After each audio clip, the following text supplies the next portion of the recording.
I hope our little game isn't causing you to perspire, ladies and gentlemen. Welcome back to the Millionth show.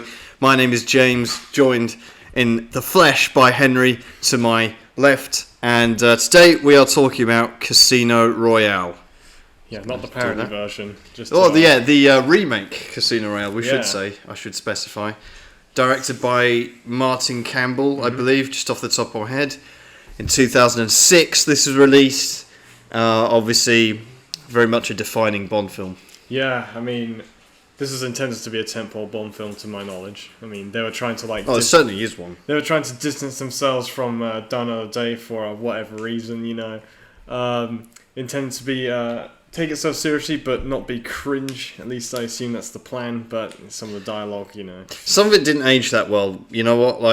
The problem is, I think one big problem with Casino Royale, it just doesn't have any rewatch value. Oh yeah, and I've watched it now. I've watched it far too many times. And don't get me wrong, it's a good film, but it's not a great film. It's just it's what Bond needed at the time for sure.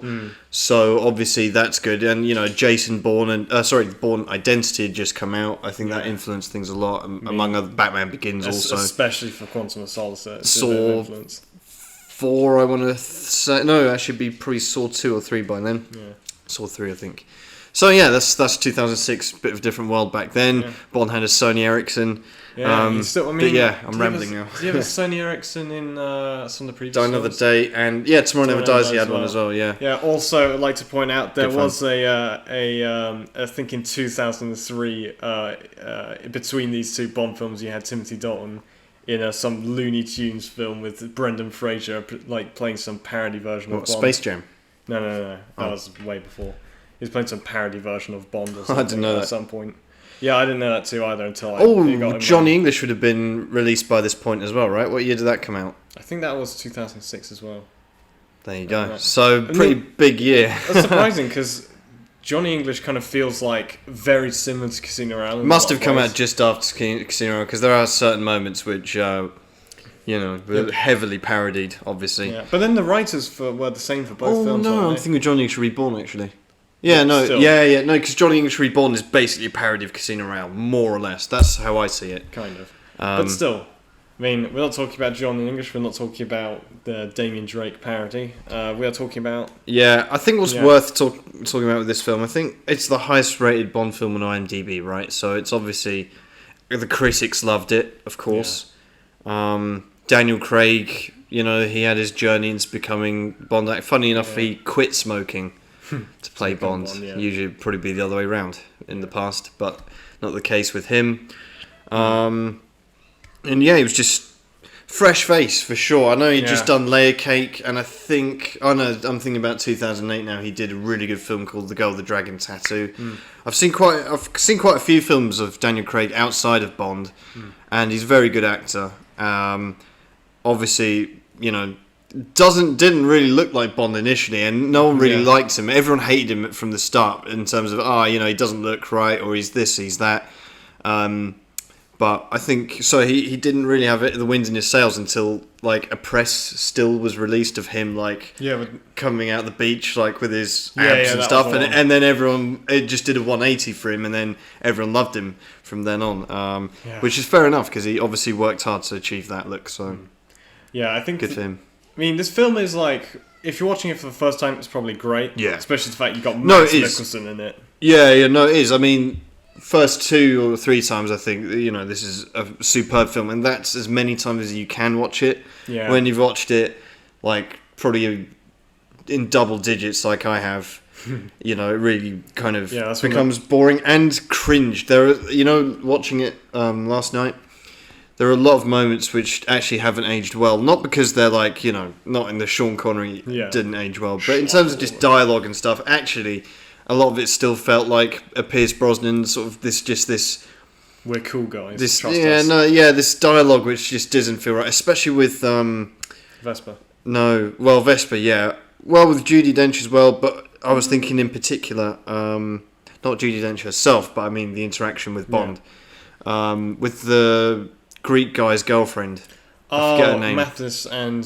No. The curly-headed guy at the beginning. Yeah, that guy. Yeah, him. Yeah, his girlfriend. The dialogue when they're like on the floor together, Bond and her, and it's just like... Oh, yeah. Wow, I thought we'd left this behind. So Casino Royale has its moments as well. It's not a perfect Bond film like some might pretend. What it does do a lot is it tries to do a lot of new things. And I think what they did with this is they just threw enough shit at the wall, and then what stuck is what went on to some good, some not so good, but we'll come to them. I think the main problem for this film, that gets more and more pronounced every time you watch it again, is the pacing. I think we went through this before. It feels it's 2 hours 20 minutes or something. It feels like 8 hours and 40 minutes. I don't know what they did. Like it's like that sort of thing in Interstellar, like where it's the time dilation. You could watch this film and everyone else around you will be older than you or some shit. Yeah, it is, because there's just too much happening in it.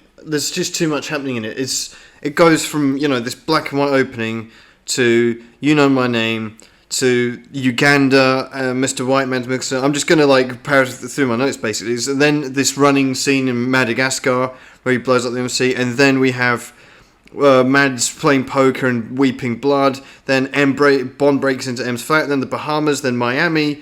Then he gets chipped. Then he meets Vesper. Then they go to Montenegro. All the shit goes down in Montenegro. Yeah. Then he gets tortured. Then he gets a ball transplant. Then he goes to Venice. And then Vesper dies. And then Mr. White. And then that's it. And there's just so much. Yeah. He wins a DB5 and gets a DBS.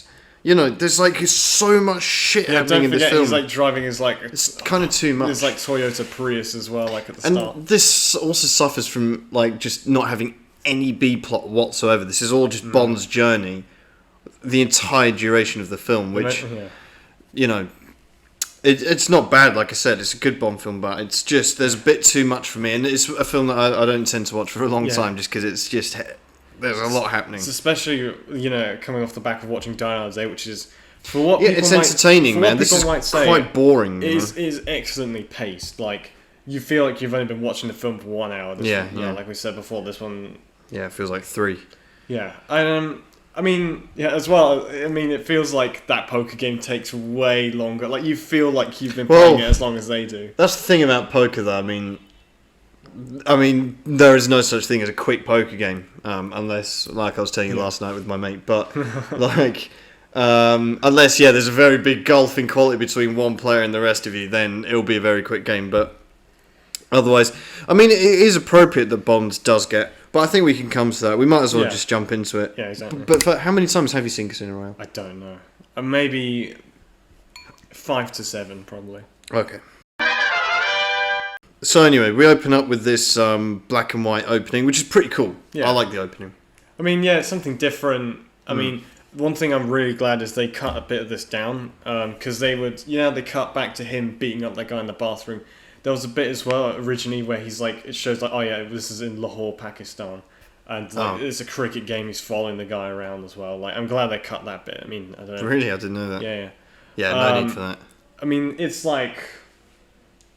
this guy's just roasting him after he's you're selling secrets and all this, and he Dresden. Yeah, he's because it's quite cool. The guy's goes to shoot him, and obviously he's it's a shame we didn't even get to know each other. He's I know you keep your gun. It's something, and he caps him, and you get a brief flash cut to a photo of him and his family just for no reason. And no, it's good though, because as well with this film, I forgot to mention, probably has, I think, of all the Bond films, the second best trailer. The trailer for Casino Royale. Do you remember it? If you've seen it, I haven't. Phenomenal. Anyway, I just thought I'd mention that. Yeah, well, that's something for me to watch after this. Yeah. But also, you have back and forth between this. He's fighting this guy in the bathroom. It's pretty well done, to be fair. Yeah, very good. It's quite brutal. Yeah, it's drowning him. He's really struggling, man. And I don't know how you feel about it, but I like the way that it opens into the actual song. Gun barrel. Yeah, because it's I don't know. It's probably the most different gun barrel you get. Yeah, but it's great. I love it. It is good, yeah. And the music, the song by Chris Cornell. Yeah, You Know My Name. And I love that it's they just played on the whole like Daniel Craig thing being the new Bond, and then he walks into the camera at the end and all that shit. I gotta say, this is All probably, this is the best Yeah. designs. Like the actual everything's like themed around cards, poker. Yeah, hands down. All this like Hands all down. the colors, and then the people who are built out of cards like fighting each other. Yeah, hands down. It's This is the best so one. good. And it looks like that game, doesn't it? Yeah. It looks like super hot if anyone's ever played that. Super hot. Which is kind of like the aesthetic of this mixed with kind of like the physics of the Matrix. But yeah, this is something I really appreciate about the Craig era. I mean, their openings. I mean, the opening titles is a little bit more creative as to what you get previous. Oh, it's sick. It's so good. And you see little glimpses of like Eva Green and Judi Dench and stuff, and Mads Mikkelsen, of course. Yeah. And it's like very exciting.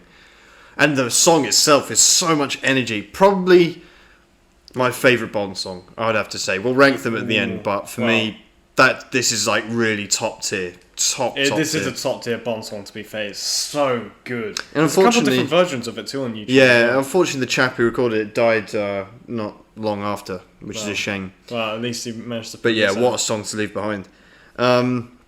Then we go to Uganda. Yeah. This daughter of Uganda. Yeah, you get Mr. And White. Mr. White, yeah. The OG Mr. White, you know.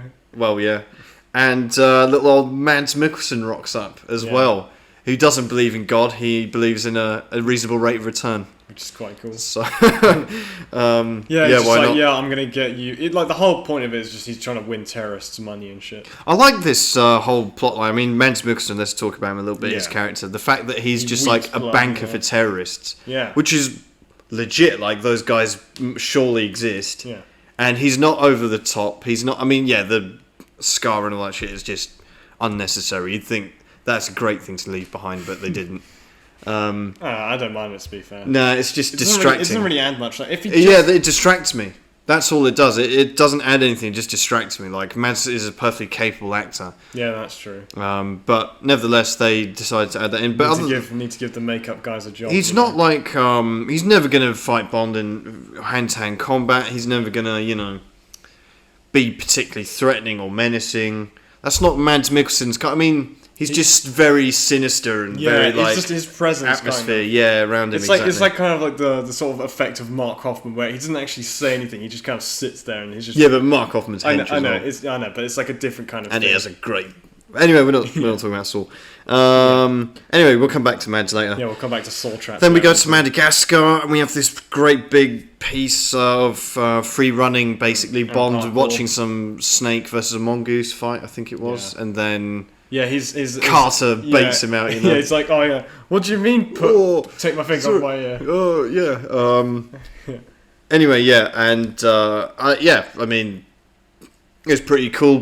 Daniel Craig gets to show his athleticism a little bit. Some great stunts. I mean, it's a very memorable scene. But the best part of it has to be like they're running through the construction site, and this guy's like, he's obviously doing like parkour and all this like fancy ways. He like managed to go through like a tiny window over a wall, and then Craig just goes through the wall. I mean, it's literal parkour as well. Yeah. This guy is a professional free runner. The Ugandan guy. I mean, he's probably not Ugandan, but still. Yeah, the chap. And and I love the fact that like after Bond captures him and then shoots up the embassy, he finds that a bomb's been in his bag the it's whole funny time because as it's well. like or at least he's a going detonator. because he's going to bomb the embassy, and then Bond basically does his job for him anyway. Like more. Oh, he was on his way to bomb the embassy. I assume. I don't think. No, I don't think so. He's going to bomb something. No, he just went there for refuge or something. I think. Yeah, and then Bond's. I don't know. The plot is really confusing at times, and it's very like.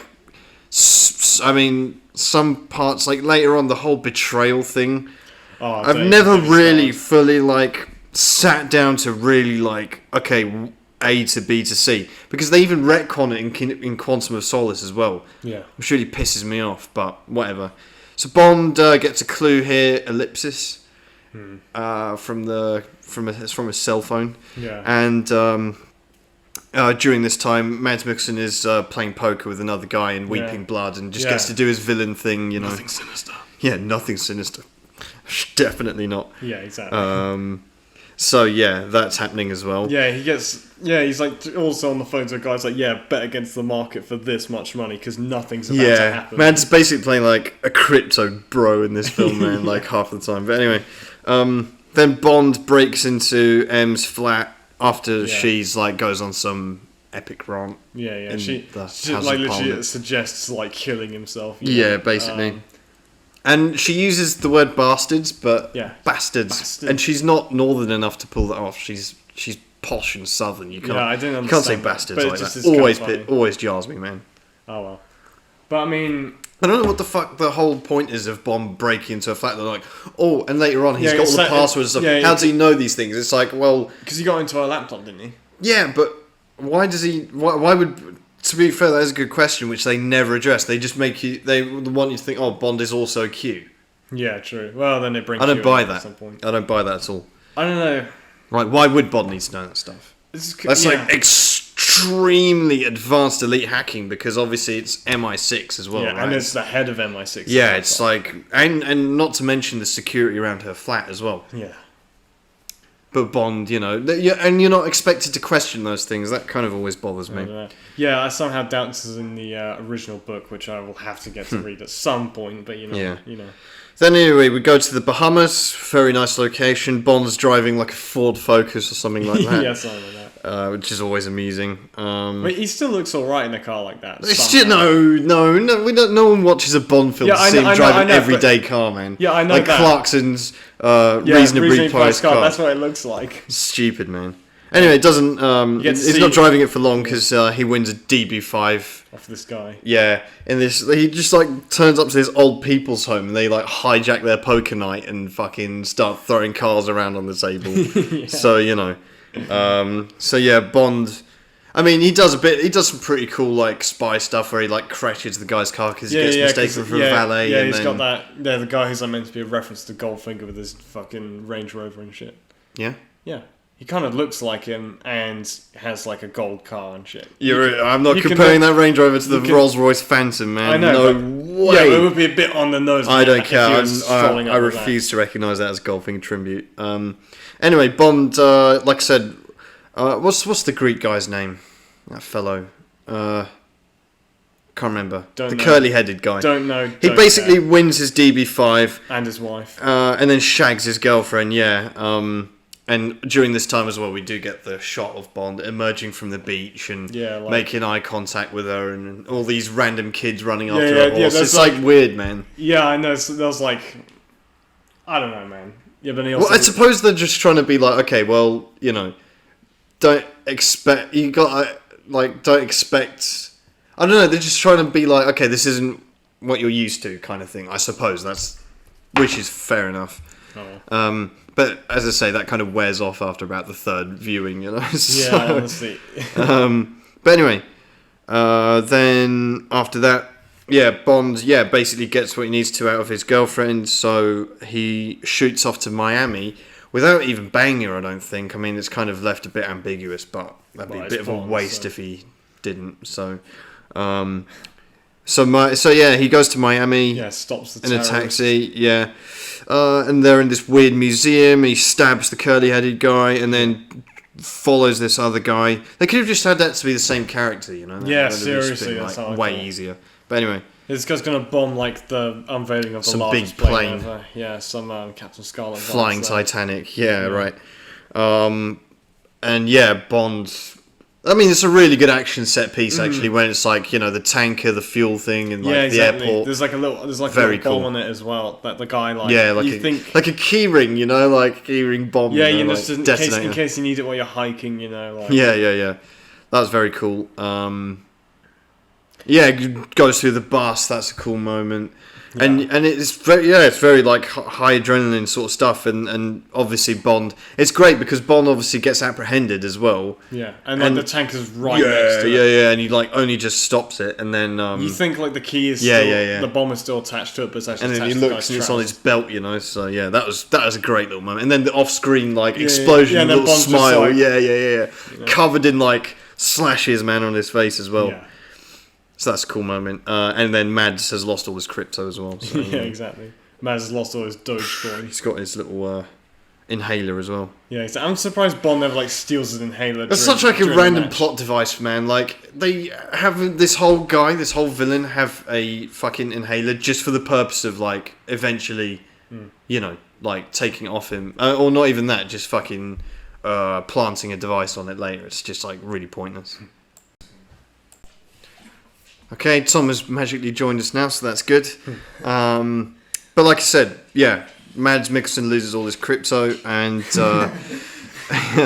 and then Bond faces the music with them, gets chipped back in the Bahamas, sees that the girlfriend got killed, so it's like, oh, okay, so what's actually the point of like this Bond rebrand if he's still doing this, you know? Yeah, I don't know. Oh, you want him to be more different?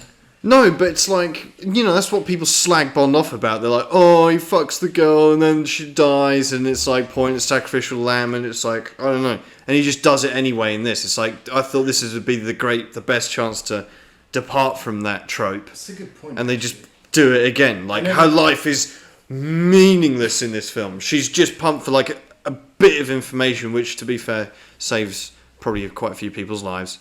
But still... Don't forget the stock market as well. She saved that too. Yeah, she saved rich people from being poor. Yeah, exactly. True capitalist. Yeah, exactly. But anyway, yeah, like I said, Bond gets chipped, so something we can all look forward to. And then he meets Vesper. Yeah. So, this whole conversation on the train. It's like a competition to see who can like speak quieter, you know. Yeah, I don't know, man. It's like whenever Bond's speaking to her, he's like, oh, yes. Vesper, of course, played by Eva Green. Eva Green. I always find it funny that that's her name, Eva Green, like a tree, you know. But anyway, she's certainly demands attention, and has this an accountant as cold sort of back and forth with Bond, where they're trying to upstage each other. Bond. How do you pronounce the watch that he's wearing, Tom? Omega. Omega. Well, it's not Omega, but yeah. I'd say Omega. Omega. What does he say? Omega. He says Amiga. Omega. It's Omega. Funny, no, I would say Omega. I think an Omega. Yeah, Omega's right. They literally like Loki slag off Rolex as well, which means they're probably never. Yeah. That was funny. Yeah. Well, I like Omegas though. Yeah. Also, it's funny because this is supposed to be going to Montenegro. Like, there is no train that exists like this going to Montenegro. Yeah, man. I can talk from experience, man. You'd be lucky if you like get a chair. True. You know. There's she like the thing is that what really takes away from a Bond character, and unfortunately is the case with many Bond girls, and is in Eva Green's case as well, is that she's like 20. She's not that old, and she's like head of finance for the treasury of British government as well. And Yeah, it's like such a big plot point. She basically she's like the most compromised person on earth that they could. That's true, man. She's got all these gang ties and stuff, man. Like, there's no background check done on her. She's like, we're gonna stake you in against the great. here's 10 million. It's my decision if you get another 5. Yes, me, 25-year-old accountant. Yeah, that is bullshit. Yeah, and also, that's a great point. That's right up there with I don't know. Holly Goodhead is more qualified than her, man. Yeah. This is like Denise Richards level, man. Seriously, this is a joke. It's like as believable as Anya Sova being Russian. The only difference is Denise Richards was wearing a tank top throughout the entire film, so they at least give Eva Green that dignity. But otherwise, her character's completely so unbelievable. It's ridiculous. Again, a Bond's trope of just this him bumping into this unrealistic woman. You know, and I don't want to jump ahead to a future film, but I'll leave that there. Yeah. But Vesper is a good character, but you know, again, only if you watch this film once or twice. If you watch it more than that time, you'll start realizing hating everything. And if you start pulling it apart, then it doesn't really. She's like one of the main things as well that weighs down other Daniel Craig films for me, because she's as a character in my opinion, but. She doesn't deserve to be given attention over 4 other films. And she just bleeds it dry. Because I think that's the writers. I think in Casino Royale, she's fine in Casino, but even in Casino Royale, she's not really she's not believable. I don't care at all when she dies. I don't care. Yeah, I've never. I care more when Sharky dies, or when Quarrel dies, or when obviously Tracy. Or VJ, man, that's emotional. Do you know what I mean? Evergreen, Vespa, I'm just sat there like, okay, it's not earned at all, and they try too hard to earn it as put well. the soundtrack over it.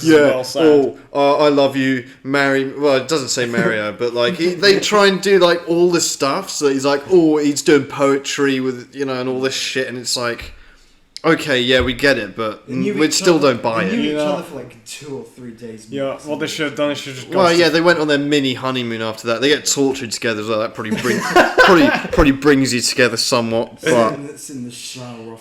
Comparing scars and shit. But I don't know, still. Bond has no nuts left as well by the end of it. But. Yeah, I mean, Vespa. Yeah, again, it's just. I don't know, man. Anyway. Then Bond meets his DBS. Yeah. Very sexy car. And by the way, I do want to say something about... Because if anyone listened to the Die Another Day episode and then suddenly thinks I've got a new personality, it's not. Like, I respect both films and I'd probably give them both about a similar ranking, actually, like, as a critic or whatever. But what people have got to understand is that, like, Die Another Day... doesn't hold itself, or no one holds Die Another Day to a high standard. Everyone slags it off. Therefore, it's not like, you have to sit there and you just have fun with it. Whereas Casino Royale, everyone holds it to a high standard. But it holds itself to a high standard. Exactly. Therefore, it's more open to criticism. Die Another Day isn't like trying to pretend it's anything that it isn't. I think that the thing is with that film, I don't know, it just did lots of things that aged badly, like slow down and speed up. Well, there's plenty of stuff here that doesn't age particularly well either. I know, that's what I was going to Or any film, like Die Another Day isn't like the pinnacle of a film aging badly. There's plenty of other examples for that. Yeah, I'm thinking some Batman. Some things about Die Another Day evolved amazingly. Yeah. Yeah, especially that... it's like that tsunami scene. Everyone's like, it's like on for 10 seconds and it's over. Like, who cares, man? Anyway, well, you do. You bring it up. Moving on. No, but it's the thing that everyone brings up. I don't know. Anyway, we've done Die Another Day. So like I said, Bond collects his DBS again. Just a phenomenal car. However, why has he been given this car? Yeah. Yeah, man, he's got like equipped with everything. Yeah, defibrillator just in case. Gun, toothpaste in case you forgot. Little first aid kit, yeah. Yeah, exactly. Spare pen, whatever. It's like like a full pencil case. Another element of this film that I don't like because it's just, I think they tried to sell you on it even retroactively too hard. Is what's his name? The big Mathis, amazing ally who's like. He's not really. He's okay, but this film has too many new faces in it, right? I mean, Judi Dench is the only one that's carried over from a previous film. Usually, you have the little entourage of familiar faces and recurring characters. In this, it's basically literally everything is started from scratch. Yeah. Having said that, though, the music's done by David Arnold. Yeah. It's got Judi Dench, directed by Martin Campbell, who did GoldenEye, and obviously a lot of the crew and obviously Pinewood. I mean, produces everything. A lot of stuff is actually the same, but on the face of it, everything's different, right? Yeah. And then they're still trying to do a lot of fan service with things like the DB5. That was actually quite unnecessary. I don't need to know how Bond fucking because it doesn't even... somehow randomly won a DB5 in an old people's home in on their poker night on a Thursday. It doesn't even matter as well, the fact that he would... That looks like part of the Sandpiper residence, man. Yeah, it does, man. I don't need to know that Bond won a DB5 through blind luck, man. It's just stupid. As well as the fact that MI6 gives him Aston Martin. It's not like he has to win them. He didn't get his in Goldfinger by winning it in some casino. Yeah, I just that kind of fan service just wasn't necessary. I mean, I like it, but it's made the film a bit quicker. I'd just got rid of all of that. Maybe they were trying to make the audience, or at least the fans, know that this this is James Bond, by the way. Basically. Yeah, well, you can do things like that by him saying, but you can do that. You can achieve that by letting him say things like, the name's Bond, James Bond. You can achieve that by doing things like letting him do the gun barrel properly, or playing the Bond theme. It's not illegal to do that. Broccoli. They're trying to establish that he's poker and everything without just Judi Dench being you're good at poker. So that's true as well. Before I move on, can you back me up on the fact that guy is meant to be a reference to the Goldfinger? Who? The guy. Who cares, Oh, the man? fat one. Yeah. Yeah, of course he is. Whatever. Yeah. And the other thing is they try and paint. It just doesn't sit well with me either that all of these guys are like elite poker players. Bond, I'll give you Bond, right? He's got to have a hobby. Mads Mikkelsen, okay. What's his name actually? Le Chiffre, yeah. Gets pronounced 20 different times in this film. He's like, he's like, okay, they paint him as like, okay, so he's a banker, blah, blah, blah, blah. That all works out. He's a mathematical genius, fine. Doesn't have anything to do with poker. I just want to put that out there. Poker's nothing to do with maths. That's blackjack or counting cards. Maybe Baccarat, perhaps. Yeah, that's mathematical, right? A lot of card games have maths involved. Poker, right, and especially Texas Hold'em, which they're playing, nothing to do with maths. Honest, I mean, yeah, you need a basic level, but that's only going to get you so far. Unless you're like literally counting cards, and I mean, you can do this to be fair. You can calculate percentages and stuff. Sorry, but it doesn't really like matter nearly as much. It doesn't matter nearly as much as the actual psychological part and the mind games and like all that kind of shit. To be fair, he is pulling off a good poker face like the entire time. Yeah, and the thing is as well, you mentioned when Judi Dench has that conversation with Bond about, oh, you're the best player in the service, I wish it was otherwise. So, first of all, that makes you wonder if they're doing little like MI6 tournaments, you know. Like. Secondly, Judi Dench has lost Felix so much Leiter must have had exactly the same chat with his boss in the CIA. And you're telling me that a population of 300 million isn't able to conjure a better poker player than the UK? You're making a great assumption that it's a normal level of 300 million pool of people they're drawing from. Yeah, exactly. Look at that maths test, man. You know, doesn't matter. The best poker players in the world are Canadian.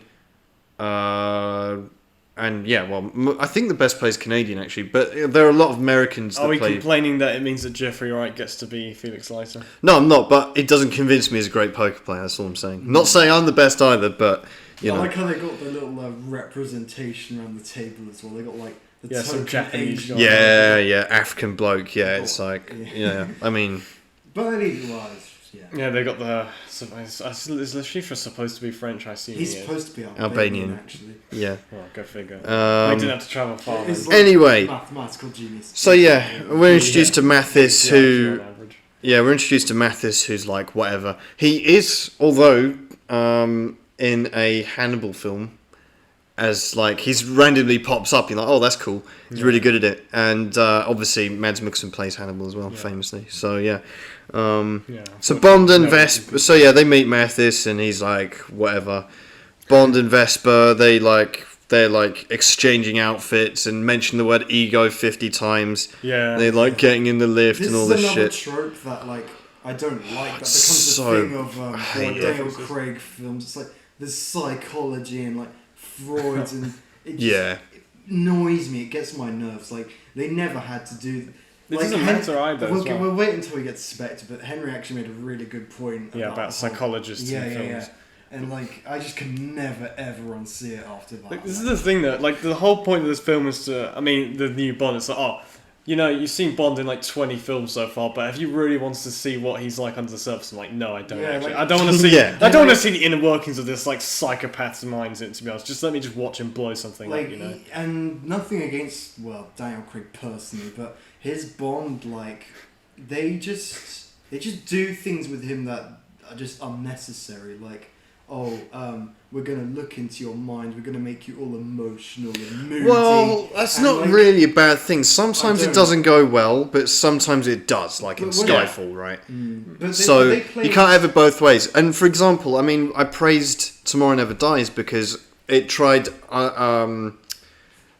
unfolding a previous part of Bond's life with I mean, it's a very small example, but we don't get many of them with Paris Carver, right? So I appreciate that they're trying to make Bond a three-dimensional character, because until this point he basically hasn't been one. Daniel Craig struggles with certain emotions, I think, displaying. He's great action star, and he's good at like what Ryan Gosling does or Jake Gyllenhaal, where it's just like quiet, focused acting, like acting with your face rather than like having to talk a lot. They did make him 3D with George Lazenby, if you think about it. Well, I'm not going to start comparing Daniel Craig to George Lazenby as actors, that's for sure. There's nothing wrong with, like, you know, putting in the emotional element into Bond and all this. It's just that in this film, they lay it on so thick, it's like drowning. Yeah, that's true, of course.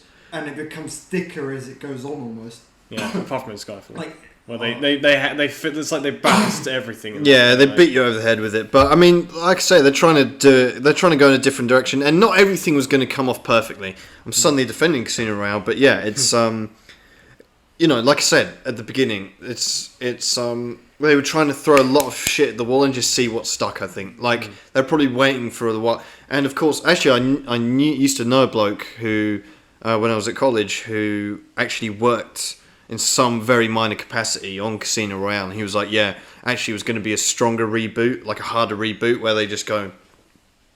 they were actually really going to commit to the codename theory. They were really going to do that, like, they were serious about doing that, and then they just kind of, like, had second thoughts and left it a bit more ambiguous and open like it is now, although, obviously, Casino Royale very much lends itself to that theory if you go by it.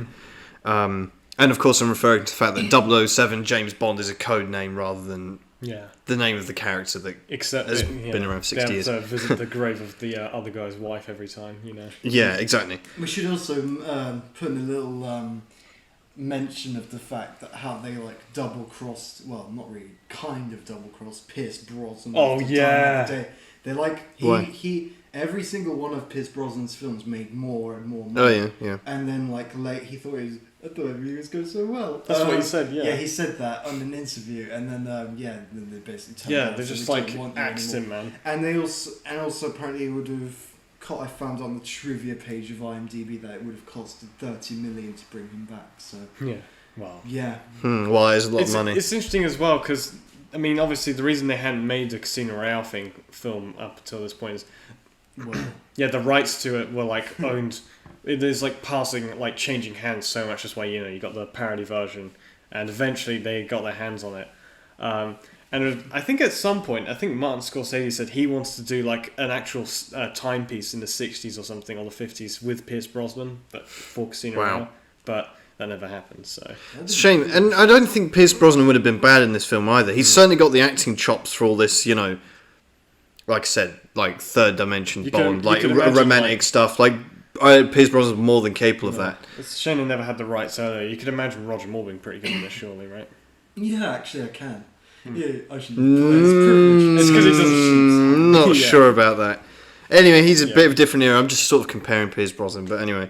Yeah, you know who'd be great in this film? So, like I said, Bond and Vesper, they give each other outfits, and Bond is, you know, she's able to just fucking professionally tailor him from looking at him for, like, sat down, mind you. Yeah, exactly. For 5 minutes. So, even, the moment we met, bollocks. Yeah, he was sat down when she came as well. So, like... She didn't see like his trousers. Yeah, she's like, you're perfectly formed arse. Well, I haven't seen. Yeah, exactly. Well, was I twerking earlier or something like that? Was I like doing up my shoelaces or something? Don't think so. She's like installed hidden cameras in his room. If I'm not mistaken, is Daniel Craig not the shortest Bond actor? He is, yeah, he's 5 foot. Yeah, 5'2". 10 or he's 5'10", I think he is. The others are like all 6. I think he gets that a lot. He's mentioned that in an interview a couple of times. It's like when people meet him, he's like, "Oh, you're shorter than I thought," or something like that. Imagine that being your like. I mean, he's not Tom Cruise short, but still. Yeah, exactly. The 5'10" is not that thing. It's pretty. Exactly. That's like bang average, I think, isn't it, in the UK? Yeah, roughly. Anyway. Wait, did you say he's taller than you? He's like 1 inch taller. No, you're 6 foot. Look, let's not get into this. Yeah. So, yeah, they exchange outfits, and then the poker game starts. Yeah. In Casino Royale, Montenegro. So yeah, and well, I mean, it's quite long and drawn out, but so are all good poker games, and the chef just wipes them in 2 minutes. Yeah, it's good, and Felix is there. Obviously, we don't know it's him yet, quite, but we do get this American sort of accent. You're like, oh, okay. And I really like what they did, but we'll focus on him a little bit later because obviously a lot of shit goes down. I mean, Bond orders this drink to distract everyone, and then distracts himself. Ingredients /steps in it. Yeah, it's funny. Felt as like well. a lot more. That's right, because he says, Yeah, He, It felt like he was explaining what happens in the film. You know, it's like Yeah, and then this, and then you do this, and this, and this. yeah, and it's this. funny because in the original Casino Royale book, I think there's a different ingredient in it that they had to change in the film because that ingredient doesn't exist anymore. You can't get it. Yeah. So Should have done it anyway. yeah, And And then he names it the Vespa. So you know. right. Yeah, I'm sure that'll. Wow. Yeah, no, the dumbest. Fine one. Actually, we'll get to the password later. But At anyway. least with the poker game, it doesn't. There isn't like a magic trick done beforehand. Which And it's stupid. Sorry. By the way, speaking about Vespa as well, she's like what, more or less engaged, yeah. right? As her character's engaged or something, right? And she just freely goes off and fucks Bond, like, you know, it doesn't really take much to wear her down.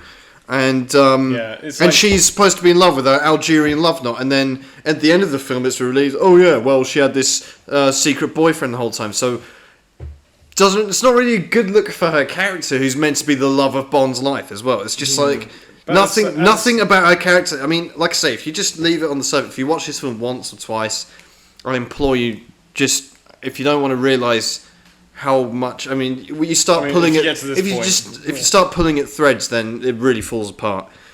You know, Yeah, unlike Die Another Day, Yeah, the most exactly. tightly written film ever. yeah. So anyway, so they have a short break, and Bond. Well, actually, during this break, Mads Mikkelsen goes to his hotel room, and he's met by a couple of his old mates who've got his girlfriend hostage. With a machete. Machete. Yeah, they've also stolen his inhaler or some shit. Yeah, and they threaten to chop off her arm, to which he doesn't have any problem with. Yeah, and he's like, I mean, that's got to be one of the Sigma moments in this film, right? Not a word. He doesn't even say anything. He's like, not a word of protest, and he's like, yeah, don't care. I want to play a game. Alright, but that brings me on to it's gonna the be first question. What was the budget for this film? Dawn of the Gonna go- Day was what, like a lot, Dawn wasn't of it? the Day, if It's you nearly want to know, 200. No, it wasn't. It was 142 I million. think this would be 120 million. Or 135. Casino Royale. I'm gonna more. I'm gonna go 150. James is bang on with that answer. Ah. It is 100. It was 150 Yeah. estimated for this film. But what was the box office? Gonna go with 470 million. For reference, if you want, Dawn Yeah, of the Day, 425. it was 431 million, almost 432 million. Casino Royale. It's hard because I think, you know, a lot of people just didn't like Daniel Craig very irrationally, and probably a lot of people would have boycotted this film. But I think probably a it's lot quite of people successful. would have gone anyway. Yeah, I'll go Because with... like the whole point of this is to be promising. Yeah, we're not doing it like we used to. Yeah, but a lot of Bond fans don't really Care. care about that. They just want the same thing over and over again. Yeah. So, what was your guess? 470? Yeah, 470 million. You any less? I'll go higher. I'll go 480. Final answer is 470 and 480 million. Yes. Yeah. Well, you're both way off actually, but James is slightly closer. Yeah. It is actually 616 million. Yeah. $505,162. So Those the pence. yeah, sorry, I All left the that out. cents. Right. In the Let's make that the last time we make that joke, please. yeah. No. I'll mention it every time. In the 2016 2006 Casino Royale, Bond and the Chief played poker. However, in the 1967 Casino Royale, It's Baccarat. which it is. Which, by the way, you should let me finish the question before you say. Not really. If you guess it, you guess it. Well, true. However, they face off each other in Baccarat, so that goes to Henry. It's 2-1 right now. In this Casino Royale, Bond travels to Nassau, which is the capital of the Bahamas, which is also located in which infamous stretch of ocean? Bermuda Triangle. Yeah, that goes to Henry as Oh, well. I'd have got there, yeah. His brain's working a bit quicker. 2-all. When Demetrios is playing poker with Demetrius. Yeah. Yeah, that was the guy. with James Bond early on in the film, there is a woman sat to his right who appeared in a previous Bond film and whose name is Diane Hartford, which was the first film she I appeared remember in. her face. The first film. So Well, she's in 2 as far as I know, so what was the other Bond film she originated? I don't even know what this woman looks like. GoldenEye. Tomorrow Never Dies. No. By the way, do you want to like keep guessing? Or Yeah, do you I want to will, make yeah. one The world's guess not or enough. do I think just make one guess and then we'll see who's closer. Well, then you go for one dead in the middle, don't you? You really Oh, cover no. your bases. I'll just go with. I'll go Tomorrow Never Dies then. I was going to go The World's Not Enough. You're Okay. both you're very. So which is it? So what was you? World's Not Enough, did you Yeah. say? And you said Tomorrow Never Dies. James is close ever so slightly, but her first film was actually Thunderball. So Wow. do you know who she was? I don't know, some baby extra in a pram or something. Yeah. She was she was actually the woman who, when James Bond shows up to the Kiss Kiss Bang Club, he tries initially taking her to get away from Fiona. And she says, Wow. You should have told me your wife was here, and then leave. Nice, man. I really hope those 2 films aren't the 2 biggest credits in a film career, but okay. Well, I've watched them again. So Okay, so 3-2. Can't relate. it's 3-2, and that blew my mind when I saw it. Yeah. Parts of this film are supposedly taking place in Serbia and Montenegro, which is no longer a country. How many days after the dissolution of Serbia and Montenegro did Casino Royale release? Wow. In What a 2006? great question. 45. Go 60 days. No, 52. I think I remember this. 52 days. And James is saying what? 45. 45, okay. You're both way off. No. It's actually, but Henry's slightly closer. It's actually 162 days. Oh. So, Okay, 3-3 once again. Why, how we do why it. do we keep doing this? I'm glad because it lets Well, this question have maximum impact. Go on then. Oh. Right, now you'll see why I stayed up so long. Counting the value of the Jack, King, Queen, King, and Ace cards as 10, 11, 12, and 13, respectively, what was the sum total value of all the cards shown on the table throughout the film? Oh. How did you count all of that? So Ace is 14. Ace is 13, King is 12, Queen is 11, and Jack is 10. What about No, what 10's about 10. Yeah, because then. Yeah. Well, that changes things if that's how you counted them. No. So Jack is 11, right? Mm-hmm. Okay. Yeah, I was Jack, Queen 12, King 13, Ace 14. I'm gonna guess. Well, of course they all get like hands with 4 aces in them and 4 kings because it's I'm a gonna movie. put like so 160. I'm gonna 200 then. 160 and 200. Yeah. All those aces that you saw. Yeah, 200. Yeah. And 160. Oh, I got 180. Alright. So what's the answer? So the answer is actually 335. Yes. So James is slightly Had to win the closer. poker question, man. Come on. Easy. So that goes to James overall, which brings the score to 3-2 overall. Yeah, it's not like Bond's gonna get a crappy hand. What's that hand called? Again, this Canadian player kept getting fucked over because it's the worst hand in poker. It's like a 9 and 4 or something like that. It's like completely useless. But anyway. Yeah. Moving on. Good, right. Common dub for the James Camp over here. 3-2. Back in the lead. Back in the saddle. Back in the saddle. I'm happiest. In the saddle. Okay, so now we get back to this sword fight that Mads Mikkelsen started off, and Bond continues because he's got an earpiece in him, so he basically did a casa. Yeah. I mean, it's a pretty cool fight, I guess. I mean, All the way down these stairs, yeah.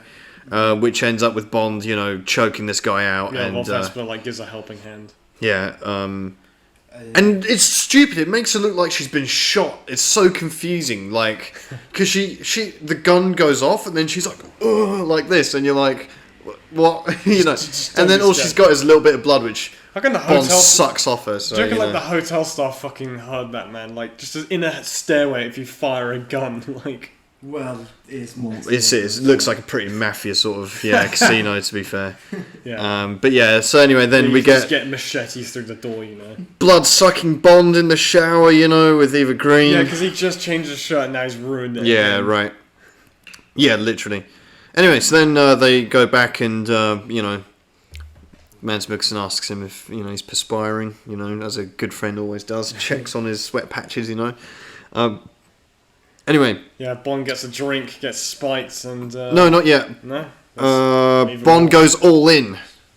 Yeah. Oh yeah, loses all his shit. Yeah, and meanwhile, as he's going all in with his chips, Mathis is over in the corner explaining to the audience in the form of Esper, oh yeah, so this is the offside rule, okay? So like pretend this is the last defender and this line. So like he's just like explaining okay, I mean, all right, we all know. I mean, whatever. So like Bond loses all his money. And all his money, quote unquote. Well, yeah, and obviously that's Vesper's fault. She's funding terrorism. He tries to stick that on her. Yeah. But obviously she says, "No, I'm not giving any more money because of your ego." Just make sure that word's nice and loud every time, and not boring. And so Bond goes and picks up a butter knife and decides to take things into his own hands. Yeah, no. I don't know what he's planning to do with that. Yeah, Felix is just like, what the fuck? Felix, saves his bacon because he's like, yeah, my brother from Langley. What I don't I've never really bought about this is like James Bond wants to obviously kill or torture Le Chiffre, and then he's like I don't know, in fight mode, going down the stairs around the corner, and then this guy just manages to stop him, who he doesn't know from a bar of soap, more or less, and he's like, no, he's his mate at the table. He's like they're like trying to tag team and stuff. I don't know. Yeah. So Bond does in fact meet Felix Leiter, played by Jeffrey Wright, who very lovable guy. I love him, man. Obviously, he was in the Batman, which has just taken his stock so much higher from me. I loved him in Bond, of course. He's just like a great buddy, sidekick guy. He's literally all you want from Felix Leiter. And he's like the first good Felix Leiter, basically. Literally, yeah, exactly. He's like one that doesn't exist, so as a pad out the list. Yeah, exactly. And he makes a grubby deal with Bond. He says, "Listen, mate, you're better at poker than me. So here's my money. We just get the credit when we apprehend Mads Mikkelsen." So they're like, okay, cool. Classic British deal. Yeah. So then Bond goes and sits back down, starts with his little chips against Mads Mikkelsen, who's at the meme in the thumbnail by now. It's man. Stacked. Yeah, Bond's comes back with this. This is the thing, we were saying, early 2000s films spawning all the memes. This is the literally. It's he's been playing, fucking Connect 4, probably Tetris, Tiddlywinks, Battleships, D&D, whatnot. Anyway. Yeah. So then, anyway, I think it's at this point Bond gets spiked by that, pixie cut girlfriend. Yeah. Most 2000s haircut I've seen in a film. Yeah, and yeah, obviously he overcomes that by using the convenient defibrillator in his car. Yeah, which Eva Green helps out with as well. You do have some funny dialogue in this moment, though, don't you? Because the guy's like, "Oh, you're gonna die in 2 minutes." You got to listen to it. He's like, "I'm all in." He's half dead. And they keep fucking around with him as well. It's like, "Oh yeah, push the red button, don't push it." Like, "Oh, fucking wait for a minute," and he's just like, "I'm dying here," Yeah. Funny enough, Vesper doesn't. They might as well have, because Vesper doesn't give him the kiss of life, but does she? No. She should have done. That would have been more convincing than half the shit he tries doing. So oh yeah, the password is your name. Oh, yeah, exactly. Imagine putting the password as your fucking name. Yeah, this drink's named after you. Whatever. Yeah. So anyway, Bond wins poker eventually and cleans out half of Japan and Mads Mikkelsen, of course. Yeah, so the entire Montenegrin economy's on the table there. Pretty much, yeah, probably more actually. So most money in Albania or something. And he gives the biggest tip. Yeah, that guy was winning that night, man. He just throws him 50 grand or whatever, cheers, mate. I mean, he did a good job, to be fair. Yeah. Oh, by the way, we also forgot to mention, because there are so many new characters, there's that Swiss banker as well, who's like... Yeah, who cares about him, though? Yeah, but it's just funny to me, because he's the ultimate stereotype Swiss guy, man. He's just like, oh, yes, very jolly, and has a Toblerone, whatever, and he's like... And of course he's a Swiss banker carrying around his suitcase of money, he's just like... Just this jolly kind of strange guy. because he knows how much money he's got. Yeah, man, this guy's swimming. He's got the... Good job. Yeah. Anyway... Shit hits the fan now because, Mad's been backed into a corner. Obviously, Light doesn't slap the cuffs on him quick enough, so Bond goes and pursues him in his... because he sees Vesper got kidnapped. Yeah, he gets to drive out. This is a great, they're just great car chase for about 10 seconds. Yeah, because all the cuts, some cuts from this film have been all been re-edited to being like Daniel Craig on the weekend, Oh yeah, of course, He yeah. passes out and then crashes. Yeah. I was considering having this as a question, but the car flips when he avoids Vesper 4 times, 6 times. Oh yeah. Oh, because 7. it's a. There's a Guinness World Record. At the time. It's for most car rolls assisted by an air cannon or something like that. Not the last Guinness Book of World Records record broken by a Daniel Craig Bond film. It's just this film's one of this film's many attempts to be extra and more dramatic than everything else. Yeah, no, it was very good. It was sick, man. I loved this stuff. It's reminiscent of... I know, but it's reminiscent of the Italian job, the car chase. Oh, it's great. This was the best part of the film. I was like, whoa, shit, did you see that? It was great, man. There's no roof of the car anymore. It's just a shame they didn't put more of a car chase in. Yeah. I was really missing that from this film. Yeah, they should have had the eject seat so they can flip himself back over. Because the strongest part of all the Pierce Brosnan films was basically, like I said, the actions, but especially the car chases. From the tank in GoldenEye to the one Tomorrow Never Dies. Tomorrow Never Dies in the car park to there are 2 good chases in The World's Not Enough. Actually, there's quite a lot in The World's Not Enough, to be fair. And then the Die Another And then Day. the ultimate fucking car chase in Die Another Day. And then you've just got this, which is why were they afraid of, man? Cut out the airport bit, or cut out, I don't know, the silly little poker game where he wins a DB5. Get rid of that old people's home bit entirely, yeah? Bahamas, get rid of Dimitrios, get rid of his girlfriend, cut all of that out, cut probably about 20 minutes out of the film as well, throw it all at a car chase, man. Would have been sick. Instead, it's just he's just driving quickly, and then you see it, sees leap over. Somehow they threw out the car laying down like that Yeah. in that space of time. And then obviously he throws the wheel and I think the reason nearly why dies. they didn't do that is because they didn't want all the gadgets and stuff from. Yeah, because gadgets are bad. You don't have to have gadgets, but you could have bemoaned. you could have at least someone leaning out the car shooting him or something. Yeah, That'd have been cool. it's There's not nothing legal. wrong with that. Yeah. Yeah, or just do literally something is, creative, but like trying to make Yeah, I know, something. Anyway, anything. what I do like though, for once, is this has a realistic consequence of what would happen if you did end up in a car that did that. So, for example, that he's not dead. Just to reference the Batman again, for those who haven't seen it, I'm not going to spoil it, but the Penguin, he isn't involved in a car flip similar to that. Yeah, and he's fine. He's absolutely fine. His airbag doesn't even go off. Doesn't have a scratch on him. Yeah, apart from the one he already does. Oh yeah. Well, anyway, Bond. They had to keep him alive for the Bond is literally on the brink of death, man, and that's realistic, And I have to shout that out. Yeah, and then they put him in a saw trap, basically. Yes, now we get to Henry. Take it away. The greatest Your scene 3 in favourite Bond letters history. in the world. CBT, and I'm not talking about cognitive behavioural therapy. This is What are you talking about, Henry? What does CBT stand for? cock and ball torture with Mads Mikkelsen. Yeah, Mads Mikkelsen administering the cock and ball torture Yeah, with in a Bond film for no reason. A Yeah. knotted rope as well. Yeah. Carpet beater. Yeah. He makes a good point. He's like, I never understood all these elaborate torture methods. Yeah. And without finishing that sentence, he, or what he does next, to prove it, he's right. I mean... He says it's the simplest thing to call... First of all, I don't know how this got into a 12 rated film. Yeah. Because this scarred me for sure. Secondly, it's this is the closest you really get to Bond in a saw trap. But this is way worse than any saw trap, man. Give me any saw trap for fucking breakfast, man. I'll do 3 of them straight not to go through this, man. Yeah. And obviously Mads is like making some very good points as well. He's using his time to go, well, it's not only the pain right now, it's the fact you'll, there won't be much left of as a man. Yeah. Well, Vest was also getting tortured in the extreme, being like, Yeah, but is she though? Supposedly. But we'll never know. Edgy girlfriend. Yeah. Instead, Bond's getting his... She's been given, like, her hair curls. Bond's getting his bollocks churned into mash, probably, at this point. But he doesn't really care. He's just like, keep going, mate. Got a little itch down there. Like, you're a funny man, Mr. Bond, you're a funny man. But, like, the dialogue is like, well, I mean...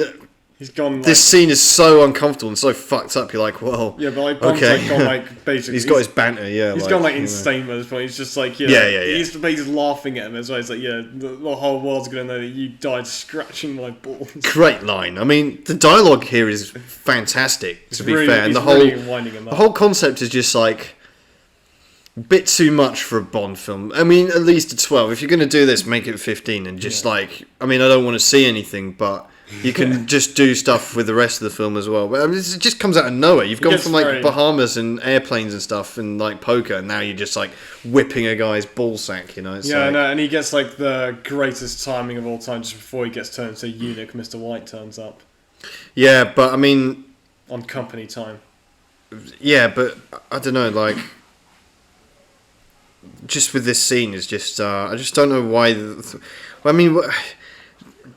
I know, again, I said before, like, with Casino, they're trying to do unexpected things, but this is just, like, just weird and stupid and unnecessary. Like, even in Saw films, right, which we reviewed in the previous series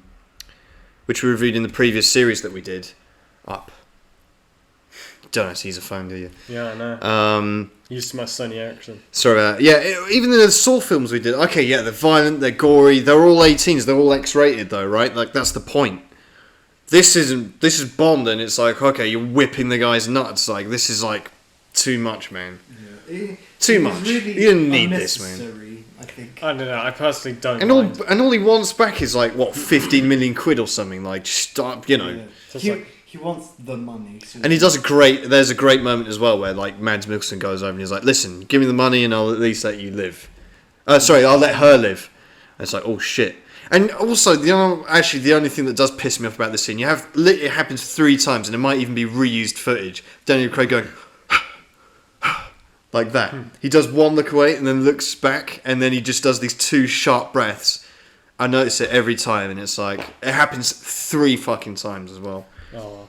But anyway, yes, like I said, Mr. White rocks up and really saves Bond's bacon here, man. Like he was about to be fed his own knackers, and Mr. White puts a stop to that. Yeah, I swear that half of Mr. White's lines, every single sentence he says he has to say our organisation. Yeah. It's like, because we don't have the rights to spectral blowfire, we have to set up our own guy. Remember? Yeah. It's all about quantum. It's quite clever though. Yeah, I know. Keeps it open, keeps it ambiguous. Baggage that comes again in all the other but I like Mr. White. Personally, I think his character's good. Matthias kind of Mr. White just kind of sinks. Tanner. Yeah. But anyway, I quite like Mr. White, and I like his character, and he just comes in and does this. Anyway, and presumably drops Bond off at hospital as well, because the next thing we see, Bond's receiving his ball transplant. So, however that works, I don't know really. This makes you like. Again, I'm sat there thinking, right, well, because this is just the way my brain works. I'm thinking, what is the procedure for this? Like, how often does this happen? Is there I made the joke about transplant, but that surely can't be the case. So, do you get like prosthetics, or do they just like, castrate you more or less, and just? What's the state of Bond down there at this point? If anyone's a doctor out there, you can let us know. So. I'd be interested to hear, because like, what is the consequence of that? You're surely sterile and infertile. Yeah, apparently not in this. If you have anything left over, you just have this like, they can't reconstruct it. I mean, that area is delicate enough as it is, right? And it hurts enough when you get like, bell tap or something. So like, and if that happens enough or hard enough, it can make you infertile, right? So like, the fact that they do this, I mean, okay, it kind of does explain away like Bond being able to bang every woman he sees and never get them pregnant. That adds up, I suppose. Yeah, this is actually And the probably whole why reason. him and Vesper were going at it like rabbits for the rest of the film, more or less. But still, yeah, just because he's there in his wheelchair later, and it's like there's just this big box over there. I'm like, I'm sorry, but I am sat there wondering because the dialogue is so boring after the second time. Yeah, and then like What's actually the procedure here? I'd be, yeah. Also, the I thing need is, like the human centipede at the beginning. He's got his diagram, and he's like, okay, X, Y, Z.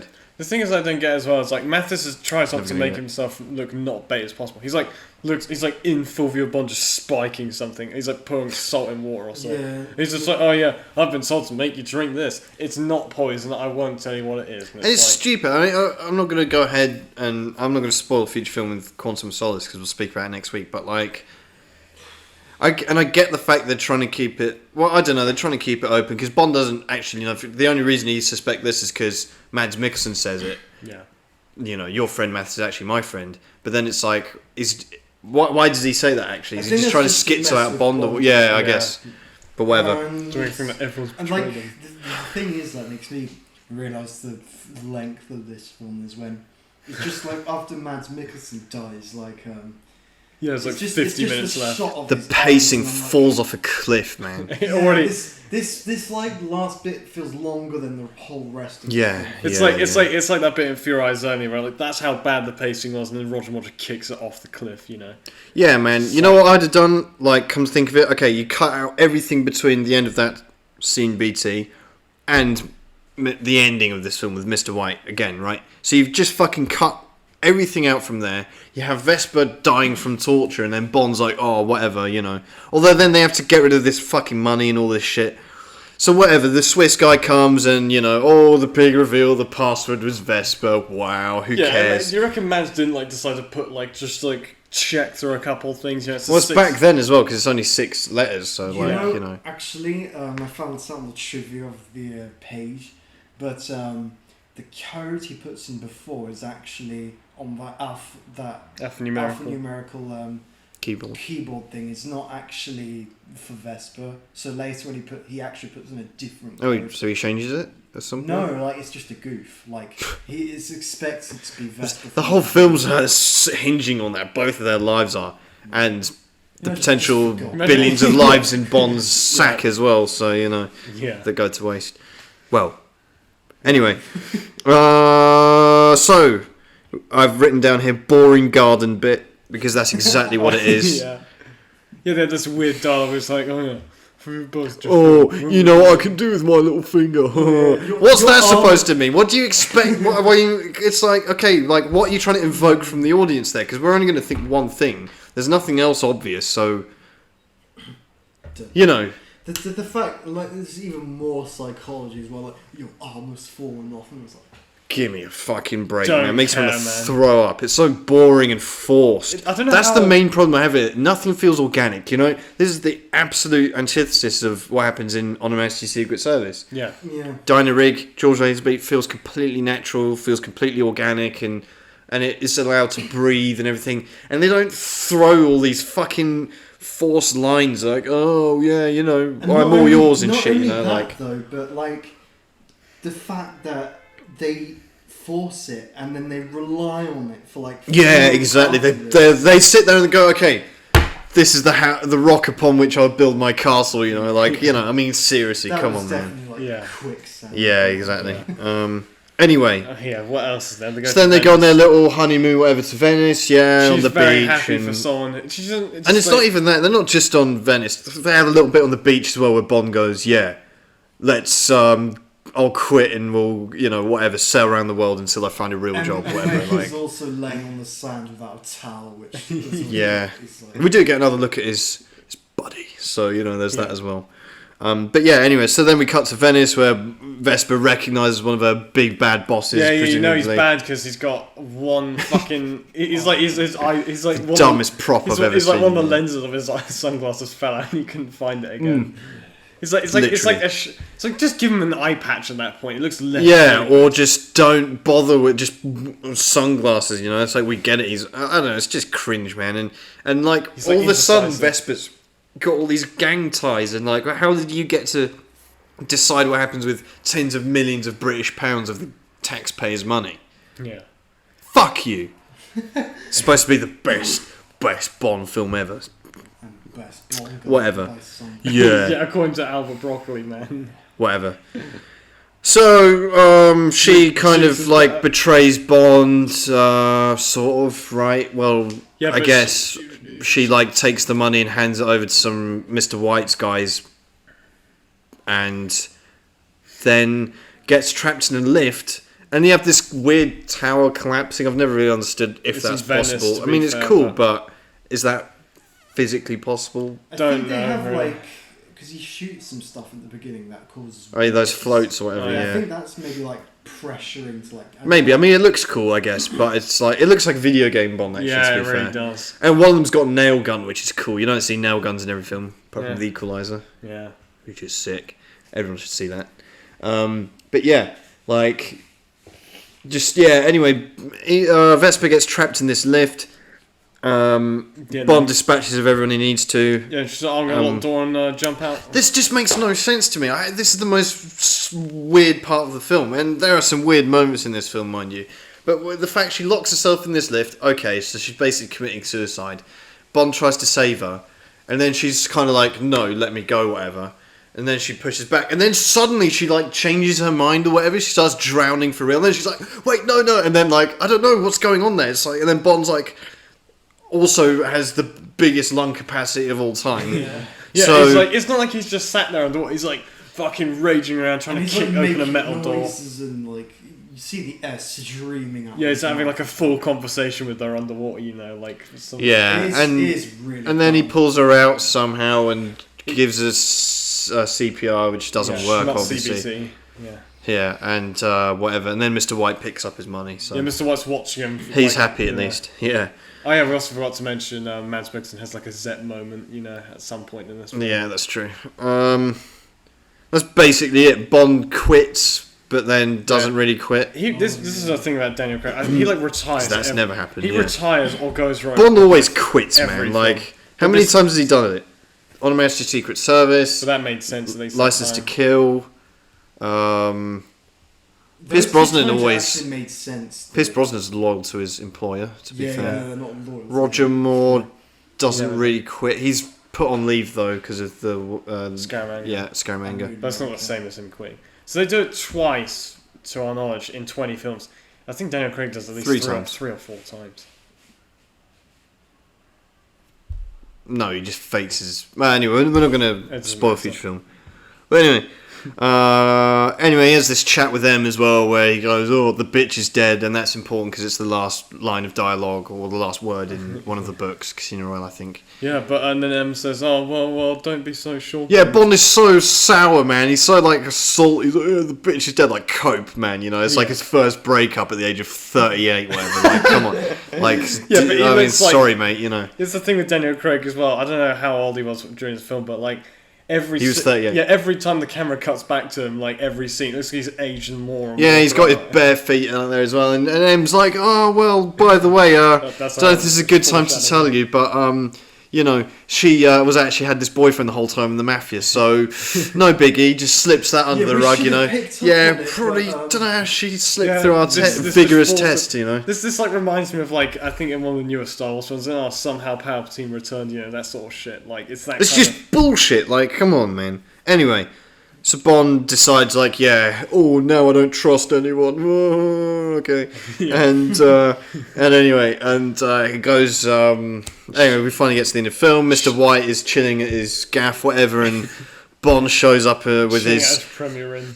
Why does Bond have this gun in his hand? First of all, that gun is far too heavy to hold one-handed, especially with that level of casuality. It's like- He's like not a- even struggling. It's so It's obviously like a plastic prop. It's yeah. a prop gun, yeah. It's like, you know, Action Man gun, whatever. It's like, why does he need that gun? There's It's actually a BB gun. zero. Or something, Why? yeah. Why didn't they just give him the silencer? I don't know. Like no one There's cares. no reason.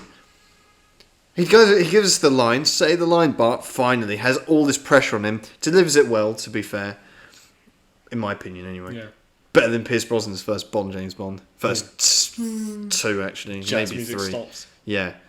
I think Daniel Craig, he nails James Bond, for me, actually. I think, like they say, It's just it a wasn't scene- acting, but like for him, that was a bit. I don't really care too I much. like it. What? This is the bit everyone's literally waiting for. Kind of, but the fact that it's like his delivery is fine of it, but it's just like kind of the fact it's by the end of the film you feel like a corpse, and it's just kind of like, Yeah, please true. just get it But it over was with. crazy. You feel like Exactly. Mr. White. You're like, Yeah, "Please, exactly. End it now. Yeah, I wonder what he's thinking. He's like, Oh, he's about to be stuck in a boot. Yeah. But anyway, Yeah. I think that is Casino Royale. Does he Yeah. do the gun barrel at the end or not? No. He does the gun barrel at the Okay. beginning, remember? Well, anyway, that's Casino Royale. So we've got there in the end. Yeah, Actually, we quicker certainly than really quick. It feels like it's Great. been like 3 hours just all. Yeah, Yeah, we did. The thing about Casino Royale, I think, more or less, everyone has the same views on it. I think this isn't really a film that divides opinion. People more or less all agree that Casino Royale is good, but it's never going to be anyone's favourite, I don't think. I mean, Be yeah, surprised. maybe unless you're a I saw a pretentious list critic. where it was like the number one, so it's pig. But Well, Right. whatever. Well, moving on to the Yeah. rankings. I think it's like the edgy guy's choice of like number one. You know, it's like someone trying to be it's- edgy. You know, Yeah, it's like someone who just Oh. got into Bond and it's like, oh, I'm going Yeah. to pick a really I actually think respected choice. Casino Royale's the best one. Yeah. Yeah. Anyway, now's With our David chance to Niven. rank them. So Yeah. Well, moving on. So, for Bond actor, it's the last new person we're putting on here. So, I think this will be quite interesting. Where do we put Daniel Craig in the list, which goes number 1, Sean Connery, number 2, Timothy Dalton, number 3, Roger Moore, number 4, Pierce Brosnan, number 5, George Lazenby. I think for now he goes below George Lazenby because he has all this forced relationship stuff and George Lazenby doesn't, and he's in a much better film. So for now, if this was Daniel Craig's only performance versus George Lazenby's only performance, you would think George Lazenby was better, wouldn't you? I think anyway. Daniel Craig probably will almost certainly not end up below. I hear your arguments, but that's why this list is so wrong. Because I mean, right now with the 6 that we've got here, 5. I'd have with Don't Daniel forget- Craig. don't forget David I'd Niven. obviously have Roger Moore first, Look, we've been and through then it, Daniel Craig, then I guess Sean Connery or Pierce Brosnan, and then Timothy Dalton, George Lazenby bring up the bottom. though. Yeah, So you can really put Daniel Craig we are- wherever you like. We are quality control. You can put Daniel Craig wherever you like, really, because I'd probably put him of this list. This list is What would you put him though, like, this list is too much of a mess. I'd put him first then. based off of like... Yeah, first. Where would you put him then? Because I said bottom, so we I can. So you can put wherever you like. still think below George Lazenby is a bit harsh, but Just literally look at this film in a vacuum versus On Majesty's Secret Yeah. Service. That's what you have to do when you've only seen. I mean, to be fair, we initially put Judi Dench bottom, but she did move up to the top, so we'll see how this goes for now. So, let me just not screw up the Google Doc. For now, Daniel Craig 6th, he's definitely going to be moving up. I can't spell anyway. One place probably. Yeah, perhaps. But we'll see. So, For the record, I'd finish this list with him second, but we'll see. Anyway, so, the Bond girl rankings. Number 1, Tracy. Number 2, Natalia. Number 3, Cara. Number 4, Triple X. Number 5, Paris Carver. Number 6, Wei Lin. Number 7, Miranda Frost. 8, Domino. 9, Holly Goodhead. 10, Honey Rider. 11, Miss Sanders. 12, Octopussy. 13, Melina. 14, Tatiana. 15, Pam/Lupe. 16, Jinx. 17, Aki/The Wife. 18, Pussy Galore. 19, Tiffany Case. 20, Stacey Sutton. 21, Solitaire. 22, Goodnight. 23, Christmas Jones. 24, BB. Where are we putting Eva Green's... Vespa. Yeah, how did I Vespa forget? Lind. I was Vespa thinking Lind. as. Why is her name Vespa, by the way, as well? Yeah, Like, isn't it? of all the It's random like names. some Greek Not like, mythology. Sarah or something, man. Has to be fucking Names Vespa. like Emma or Give something. me a break, man. I'd put it below Paris Carver. I'd put her below Tatiana. Whoa, where's Tatiana? Just above.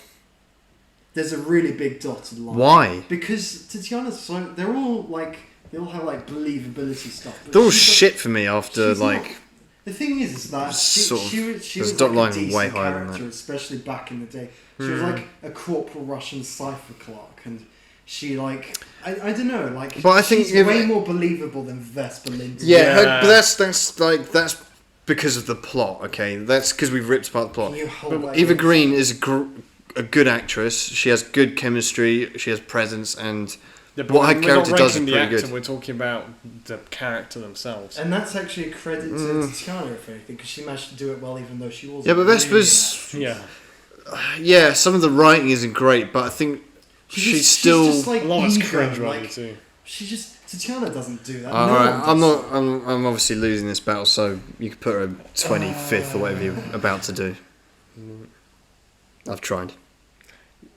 We've been far too harsh on a lot of these older Bond films as of late. True. So I think it goes below Jinx. No. yeah, she should have been there and made like a Your Mama joke at Mads Mikkelsen and rage quit. Yeah, this is like especially doesn't help the fact that they dig up her corpse 3 fucking times too. So that's also. Oh, so are you going to put Daniel Craig higher then or not? Daniel Craig will go up higher. So why don't you put Vesper somewhere and then you can bring her down if you want to? Sure thing, Buster. We'll just move her down a spot every time we bring her up. Alright, so she'll go for now just below Miss Anders because Miss Anders at least has a more death you care about. Wow. Okay. Alright, so below Miss Anders above Octopussy, and we'll move down I'm every washing remake. my hands of that. That's nothing to do with me. Don't care. Okay. I mean, this is what happens when you put 3 people with completely different Bond opinions to make a list. No, there aren't 3 different Bond opinions. There's 2 Daniel Craig haters, and then me, who's pretty neutral. I am neutral, but on this show, I'm going to look like I'm like... from here on, it's a firefight, yeah. So alright, fair enough. But the audience are with me. The people, I'm the people's. I'm a man of the people. The people who think there's only the people's champion. Yeah, exactly. Yeah, fine. So be it. Only people are I'm the people's champion. I defend Pierce Brosnan and Roger Moore. I didn't think I'd have to defend Roger Moore, but Yeah, move on. Roger Moore's literally not even in the. This is the You've turned this into the Timothy Dalton fan club, man. It is. Anyway, appealing to the 0.5% of Bond fans out there. So what? 0.5%. Because we're not niche enough already. 0.5% at the top of the bell curve, mate.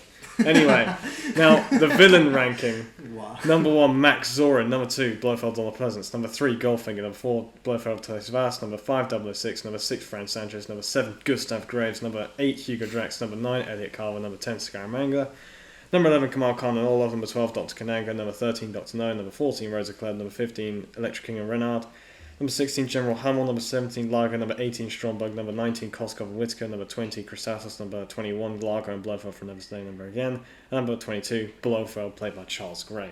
Where are we putting the Chiffre? I think he goes just above. Can you read like the kind of middle bit of the list? Yeah. Whoa. Wow. Okay, so we've got number 9, Elliot Carver. Number 10, Scaramanga. Number 11, Kamal Khan and Orlov. Number 12, Dr. Kananga. Number 13. No, he's not going that low, man. It's Mads Mikkelsen. Yeah, it's Mads Mikkelsen, but he doesn't actually do that much in the film.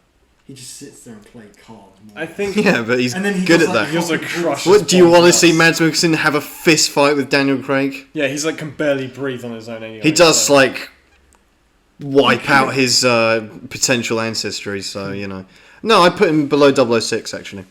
That's a bit high. Well, would you put him above or below Gustav Graves? Put my above. opinion on record. So you think Gustav Graves is better than? Yeah, definitely. He's more interesting to watch. He to be does fair. so much more. Mads is just. But Mads does his acting a lot better. Mads is arguably the best actor on this list as well. So I'd put him above 00. Above 006. Oh, maybe even no. I think below 006 is the best place for him, and above Fran Sanchez. Yeah. The only thing I think that brings him down is the fact that he kind of like. He's going below Fran Sanchez. The only thing. How predictable! No. Go on, just do it. Just skip the bullshit. Just put him there. Put him there. Go on.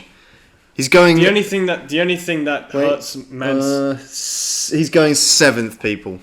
The only thing that brings him down, in my opinion, is the fact that his character is kind of not really the main villain in this because he gets like taken out in the end by Mr. White. Not even Bond gets to kill him. But still, regardless, I would still put him above Fran Sanchez. We do get. Oh, okay. Wow, that must have hurt. Well, it's deserved though. Le Chiffre It's Mads is a good. Mikkelsen, man. And He's a like, good Bond villain. Yeah, He's like wrestling Bond throughout the whole poker game. and he's anyway. exactly. He's good. Yeah, it doesn't get overturned by. And I think actually, Yeah. just to finish, I think of all the Bond villains, he's probably the most realistic on that list. That's good. Oh yeah, That's a realistic. Le Chiffre is quite a realistic Oh character. yeah. His character is just the weeping blood thing. Oh, that's bullshit, obviously, but Anyway. you know, nothing sinister. Yeah. don't hold that against him. Anyway, so do we have a henchman in this film? Yeah, we have Krat. Who? Right, that's the guy, the bald guy. He looks like Which one of the bald guy? Salamanca cousins. He's like the guy that like whispers it to him like or something. Well, doesn't even have any lines. Yeah, I whatever. think he has, like, Inaudible one dialogue. Yeah. Great. Well, Well, we're not gonna pad out this list with a guy who doesn't speak. So Yeah, he's definitely a number one. henchman. Well, all right, fine. yeah, there's nothing that interesting to say. Just say that. You could have Mr. No, not Mr. I was thinking about the free running guy. Or Demetrius, if you really. That want. fuck Nah, fuck Demetrius. him, man. No, the Free range the terrorist. He's not really a bomb. henchman either. Yeah, true. All right, we'll skip that then. Car/vehicle. He's already crushed the spirits last. Well, the Vantage again. Like Tom, do you really think the Vantage is better than the Vanquish? No, it doesn't. Wait, well, I'm getting mixed up. The Vantage is. Advantages In from the Living Daylights. Daylights. Wow. Vanquishes. This is. I want to come back to this because I didn't argue this enough on the last episode. Because really, this ranking should be the DB5, then the Vanquish, then the DBS, then the Vantage. Yeah. So, This is what I put. I actually- just on aesthetics, let alone what they do in the film. Yeah. For what they do in the film, I would actually, I would probably amend the Vanquish going above. Yeah, the you got Vantage. retcon that but shit, man. the DBS does not go above the Vantage because it doesn't do shit. Like Wait. What It are you looks putting nice. above? the Vanquish will go above the Vantage, but the DBS goes below the Vantage because it doesn't really do much. What do you think at about the DBS? all. It also gets I packed. get mixed up between which one. The Vanquish is the one Die Another Day. Yeah, the Vanish. You know. Okay. The DBS is the one in this film, Okay. And then the Vantages. which looks very similar to And the the Vanquish. Vantage is. I know that one. Yeah. The thing is that I like the one from Die Another Day a lot because Yeah, to be it has fair. the gadgets. Yeah, It does that's so true. much more. That's true. I That's don't know true. how it's- I'm judging the DBS just purely on how beautiful of a car it is, but yeah, It doesn't do it. to be fair, Do we put it below Little Nelly, maybe? no. No, alright. Oh, no, DBS is stunning, man. I'm It's just sorry. a car. And it has a really good, like, stunt as well, you know? You can't take that away from it. A record-breaking stunt. Okay. So. I mean, probably a lot of these. So it's going below the Vanquish, isn't it? Yeah, Yeah. that's fine. I can live with that. Alright. No, Henry wants to put it below the yeah. Vantage. Aston Martin He wants it DBS. higher. No, No, the Vanquish. no, is the higher. Vanquish goes above the Vantage. So Vanquish, okay. Oh, what about the You'll say DB5? stuff you don't need Do we to. keep the DB5 first, alright? Because it comes back. Yeah, You of see, course. you're giving Okay. him an inch now. So number one, but DB5. I actually do. I Regret realise, like- your words, yeah. No, it's So just it's just the scene. just it's read in. out the top four now. Oh. Aston Martin DB5 number 1, Aston Martin Vanquish number 2, Aston Martin V8 Vantage number 3, number 4 Aston Martin DBS, and then number 5 is Good. Little Nelly. Alright. But still. Right. M. It's still number 1 Dame Judi Dench, number 2 Bernard Lee, number 3 Robert Brown. So I assume we're probably never going to change that. No so, Q or Money Penny? Yeah. First, is this the first film without either of them? Yes. Yeah. Anyway, moving on, we've got Ally/Felix Leiter. Number 1, Draco Campbell. Number 2, Tiger Tanaka. Number 3, VJ. Number 4, Valentin Zukovsky. Number 5, Coral and Leiter. Number 6, Q and Sharkey. Number 7, Columbo. Number 8, Coral Jr., Leiter and Strutter. Number 9, Karen Bay. Number 10, Saunders and Pushkin. Number 11, Sir Godfrey Tibbet. Number 12, Charles. Number 13, Leiter from Never Say Never Again, plus Rowan Atkinson's character. Number 14, Jack Wade. Number 15, General Gogol. Number 16, Leiter and Goldfinger. Number 17, Leiter and Thunderbolt. Number 18, Hip. Number 19, Leiter from Diamonds Are Forever. Where we're putting the definitive Felix Leiter. And we should probably include what's he called? Mathis. Yeah, him. Can't believe I forgot his name. Well, to be fair, Mathis, well, It's kind of dead weight in this film, I think. yeah, but he comes back. So Yeah, we can, well, let's rank them together. He's okay. Because Felix Leiter isn't going first, right? So let's, I mean, I'd probably put him. Below Zhukovsky? Yeah. Can you read the Yeah, top that's of about the right. list out again? No, it's Paint. So fourth is Fourth is Valentin Valentin Skovsky. Coral and Lighter. Yeah, I guess. Is he better than Coral? Mind you, no, I think maybe goes a little bit because it doesn't. I mean, I'm thinking about Felix Leiter from like all of his films. I mean, all Jeffrey Wright's. I mean, he's the best in this one, surely. Right? You think? Yeah. The thing is that he really has two scenes before No Time to Die. He like, and what I don't really, and in No, both he's of them, great in. Is he not in Quantum of He is in Solace? Yeah, he he is, is. and he's good. He's great in that. He's- Yeah, you're I right. probably to be forgot. fair. Yeah.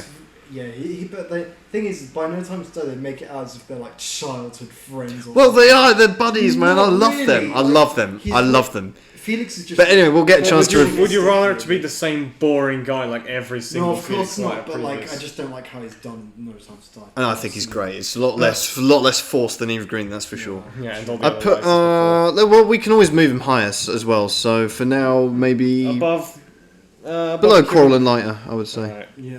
Yeah. Okay. It's fine. Okay, I'm gonna put the Felix Leiter. Well, yeah, Jeffrey Wright. Yeah, we all know who plays him. Commissioner Gordon. Yeah. Anyway, do we have a gadget for this? No, because you know Shit. gadgets are unacceptable now, aren't they? Yeah, You know, exactly. All right. who wants to see gadgets, man? Not Bond fans. Importantly, the theme song. Number 1, On a Majesty's Secret Service. Number 2, A View to a Kill. Number 3, the James Bond theme. Number 4, Live and Let Die. Number 5, License to Kill. Number 6, Stop. Living Daylights for the Audience. Number 7, Goldfinger. Number 8, You and Live Twice. Number 9, Goldeneye. Number 10, Tomorrow Never Dies. Number 11, The Man with the Golden Gun. Number 12, Few Eyes Only. Number 13, Never Say Never Again. Number 14, Thunderball. Number 15, Nobody Does It Better. Number 16, Moonraker. Number 17, Diamonds Are Forever. Number 18, From Rush with Love. Number 19, The World's Not Enough. Number 20, Down on a Day. Number 21, All Time High. I feel like I tried to save you. I feel like I'm a gun storage hunter. You just got to let people, you know. Anyway, make their own mistakes. So I would put it first. So that was really worth reading out. Yeah. I'd put it.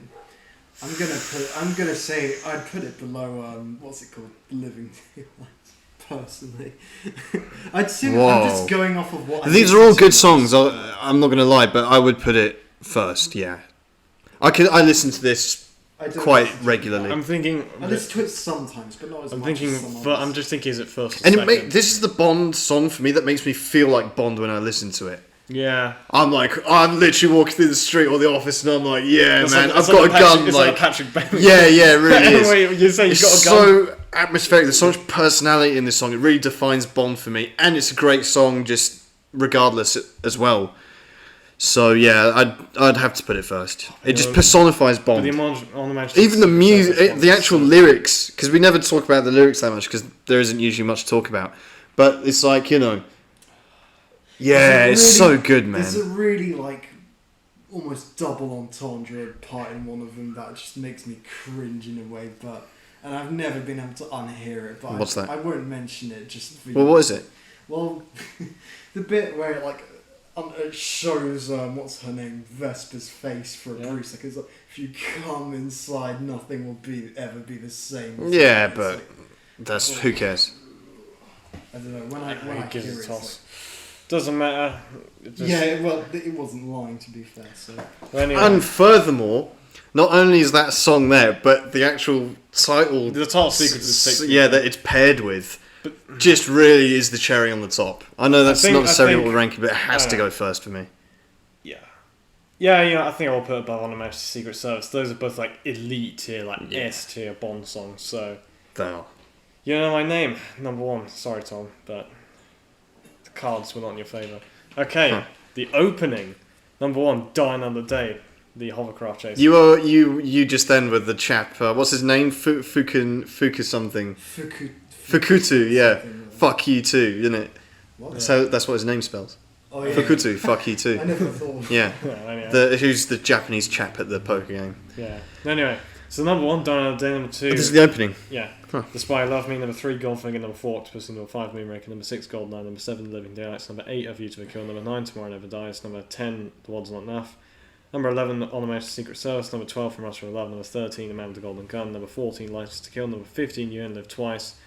Number 16, Thunderball. Number 17, Live and Let Die. Number 18, Pure Eyes Only. Number 19, Diamonds Are Forever. Where is the Casino Royale opening going here? I'd actually put it just below Tomorrow Never Dies, myself. Where's Tomorrow Never Dies? Ninth. And just above the world, not enough. Yeah. Where's Tomorrow Never Dies?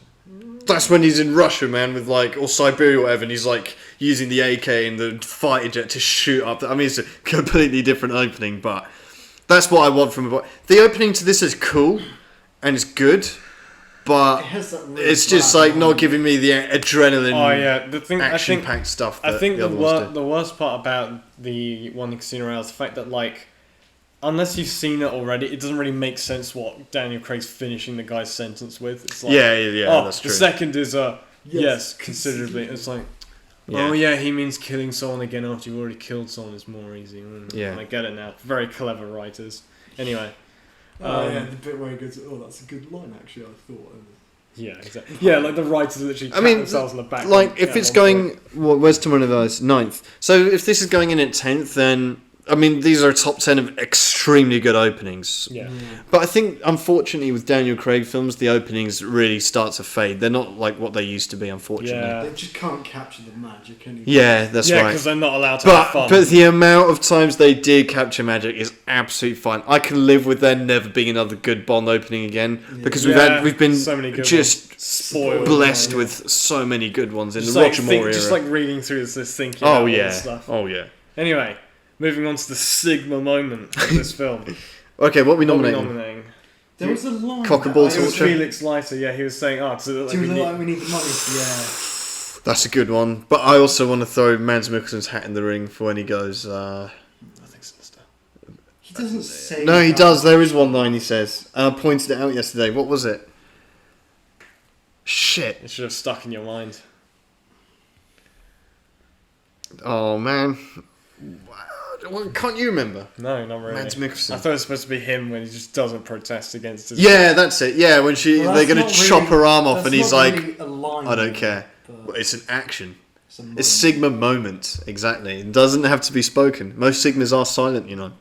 Yeah, like Mark Hoffman. Exactly. I'd still. The I drive. don't know, the thing is though, like...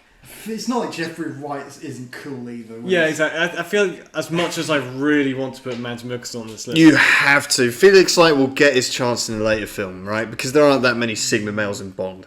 Well, Daniel Craig Bond, anyway. But the thing is, he's like on the grounds, like he's not in control of the situation. He's like... Exactly. Even then, he's like, doesn't puppet. care about her, like, being maimed. in front of him as well. Yeah, exactly. He's like, don't care. Yeah, the money's more important to him. Exactly. Alright, okay. Fine. Well, anyway. And he's literally obsessed with money, so, you know. Yeah, it's true. not so on the nose as I own the club, but Yeah. still. Anyway, so speaking of which, Not that I'm sagging it off. Number 1, Goldfinger, I own the club. Number 2, yeah, a convenient coincidence. Number 3, you only have one shot at life. Why waste it on sleep? Number 4, Backgammon. Number 5, you miss Mr. Bond. Did I? Number 6, Red Grant. Number 7, Blofeld's Extortion. Number 8, Dr. No. Number 9, Carver's an Insane Genius. Number 10, Thumbs Up. Number 11, Timothy Dalton's Bond. Number 12, So Does England. Number 13, Launder It. Number 14 is Harley vs. the Computer Salesman. Number 15, Make Sure They Lose It in this Casino. Number 16, Trace is Already a Countess. Number 17, Scaramanga, Mr. Fat has Resigned. Number 18, Eric. Number 19, Blofeld, Prepare My Battle Submarine. Number 20, David Niven. Number 21, Names is for Tombstone's Baby. Number 22, King for King and Country, for King and Cope. Number 23, Q for Never Say Never Again. I hope we have some gratuitous sex and violence. All right. Why waste it on sleep? What a line, man. That is a cope, I'm just putting it out. Alright. Well, we went through. Where's that Mads going then? I I don't think it's that high, in fairness.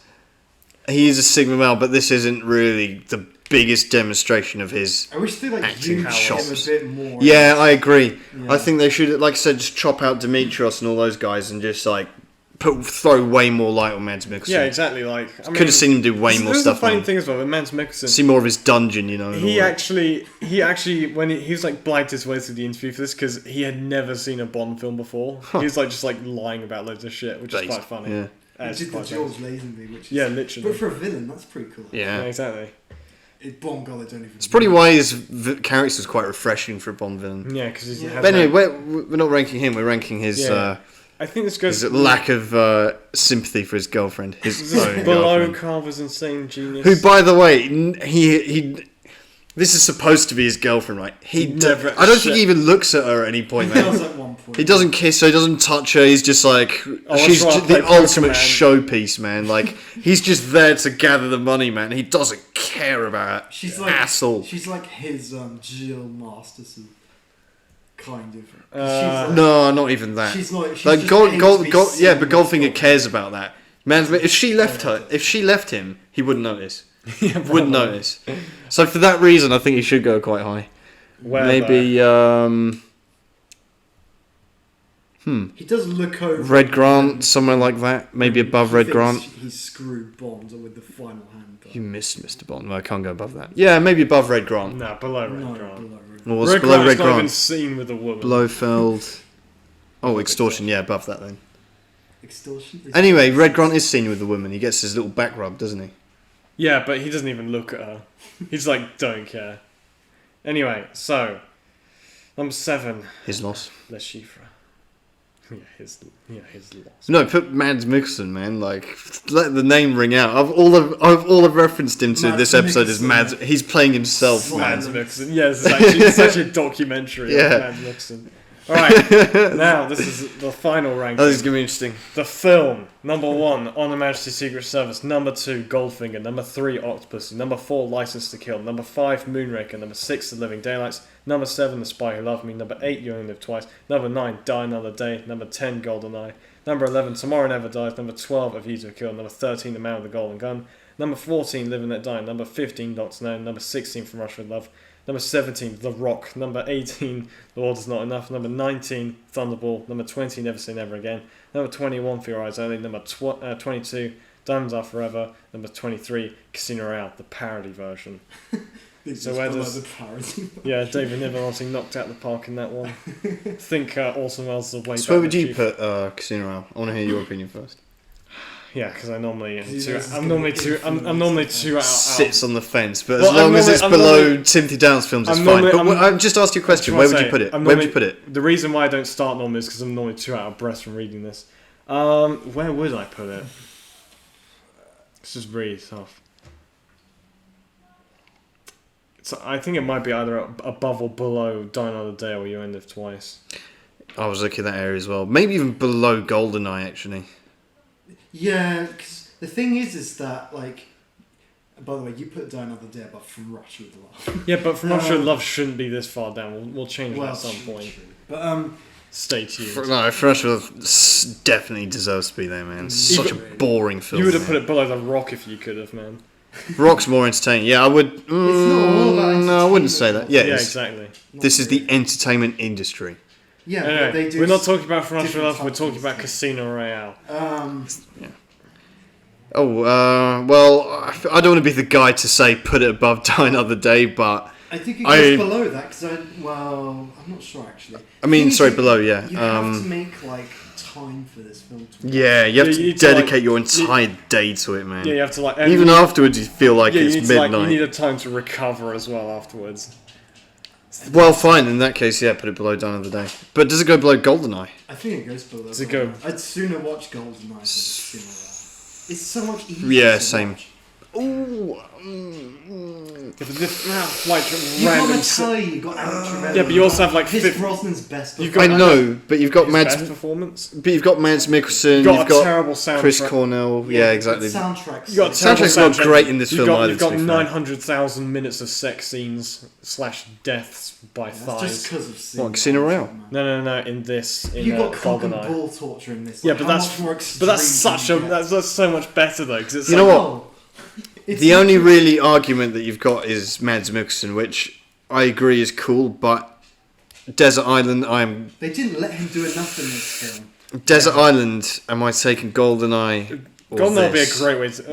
This is a great film to get you to You'd sleep. only take Casino Royale if you wanted to be dead by the time. you Thing is, finish. GoldenEye, both of these films are both similar in the way they're both trying to reboot Bond Both a bit. directed by Martin Campbell. Yes, true. He's the reboot man. Well, I'm looking forward to seing him direct the next Robert Pattinson Bond film. But anyway, yes, Next no, David Niven AI generated version. no, he's they're both like lacking in certain areas, and they're both good. I mean, they're both trying to do quite similar things. So Yeah, they're both doing the run up to the takeoff, you know.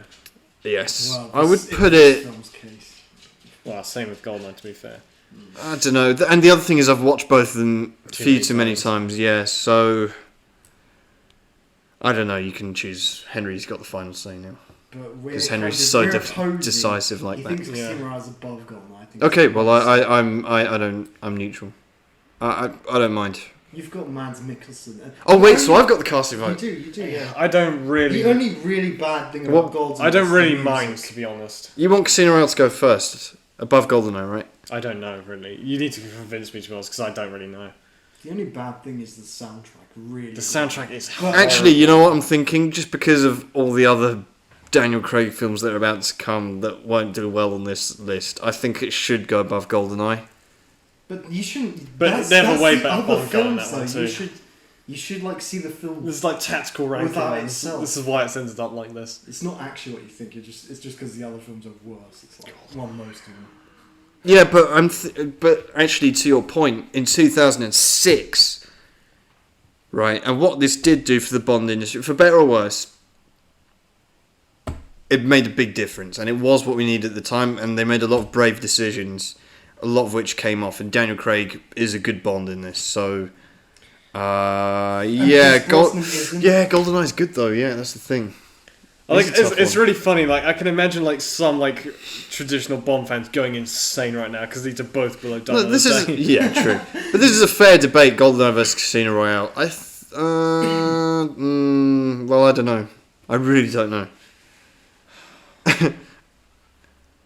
You know, I think for pacing's sake, that's the real killer. Of this Yeah, one. I think true, it goes below true, Goldeneye because of that. true. This has so many points. Casino Royale, the good one. What, 11th? Yeah. Yeah. Right, so it's below Goldeneye, above Tomorrow Never Dies.